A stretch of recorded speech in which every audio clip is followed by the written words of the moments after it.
All right, so some warm-ups. If you need to, watching at home, just hit pause and see if you can take it from there. But we're going to keep going. So do the U substitution. Let's see, that'd be 3 and 2. 3 is negative, 2 is positive. So U equals 3 and U equals negative 2. But that's not the end of the problem, right? I didn't want to know what U is. I want to know what X is. So e to the x equals 3 and e to the x equals negative 2. And then if we have, this is why I picked this problem, because there are plenty that start kind of at that spot. Let's natural log both sides, because that will allow the x to come down front. That's the point of natural logging both sides. We do that a lot when we have exponent equations, because it allows the x to come down front. And then x natural log e equals natural log of negative 2. The natural log of e is 1. If you forget that, that's fine. You would just divide both sides by natural log of e, which is dividing by 1, which is fine. So natural log of 3, which is 1.099.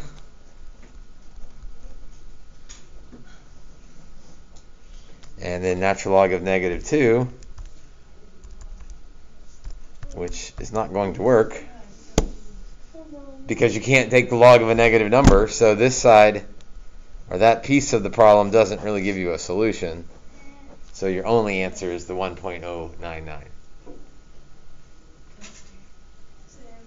Couple of thoughts. If both of them, or if neither of them work, then you would just say no solution. It doesn't work.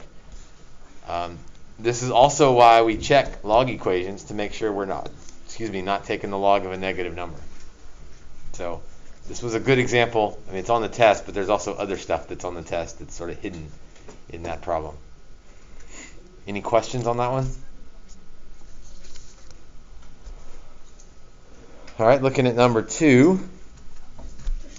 Log on one side, but not on the other side. So this is not one of those where I can rig it so that I can cancel the logs on either side. I'm going to have to condense and then fishhook. So condense, and again, that's just the condensing step is a problem or two on the test, so that covers that. And then fishhook.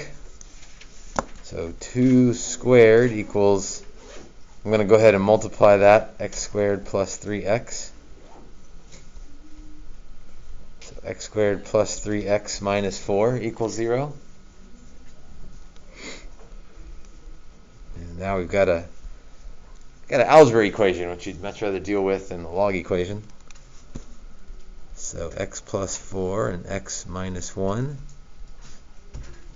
So x equals negative 4 and x equals 1. But this was a log equation, so I need to go back and check and make sure these are okay, meaning I can't take the log of a negative number.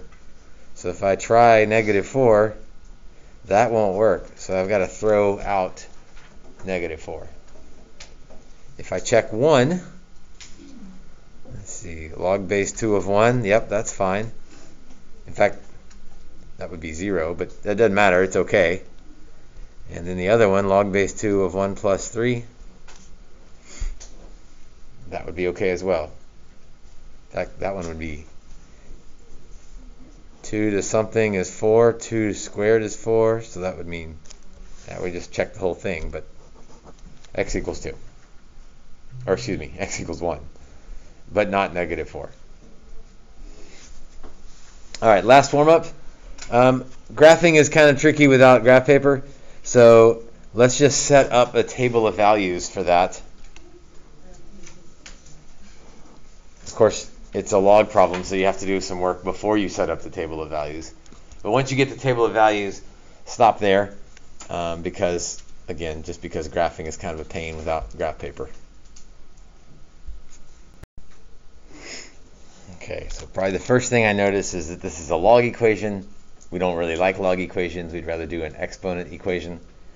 So I would like to fishhook this and turn it into an exponent, but I have some work to do because job one is to get this thing by itself, and then we can do the fishhook. So let's add 1. And because we are becoming experts in algebra, let's divide by 2, because we can do 2 things at once. Add 1 and divide by 2. Now we're ready to do the fishhook thing. So 4 to the y plus 1 over 2 equals x plus 3. And let's get x by itself. So 4 to the y plus 1 over 2 minus 3 equals x. So that's the main reason I picked this problem, is there was a lot of work beforehand before you get to the table of values.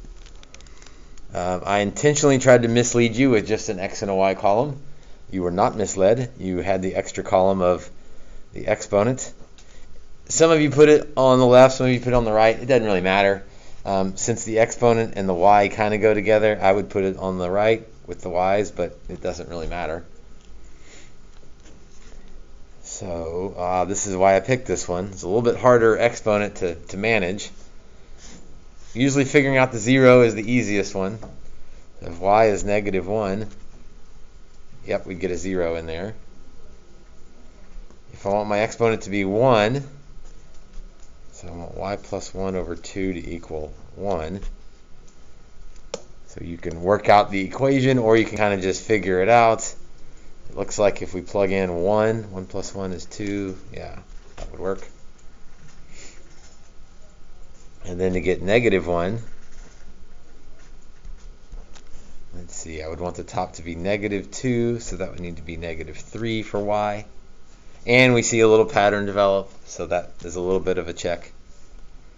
So let's plug in y, although we already know what the exponent is, so it kind of saves a step on plugging in. I plug in negative 3 for y. I know I'm going to get negative 1 to the exponent, so that would be 1/4 minus 3. I'm glad I picked this one. I forgot about fractions and subtraction. That would be negative, so negative 2 3/4. If I plug in negative 1 for y, I get 0 for the exponent. Oops. There we go. So 1 minus 3 is negative 2. And if I plug in 1 for y, I get 1 for the exponent. 4 to the first minus 3 is 1. And we wouldn't stop here on the test. You would have a nice printed out graph for you to put on there. And we would ask you for domain and range and asymptote. But without a graph, that's kind of a pain to do. And I think that the hard part is up here. Once you make it that far, most of you don't have a problem getting from your table to your graph and answering those questions.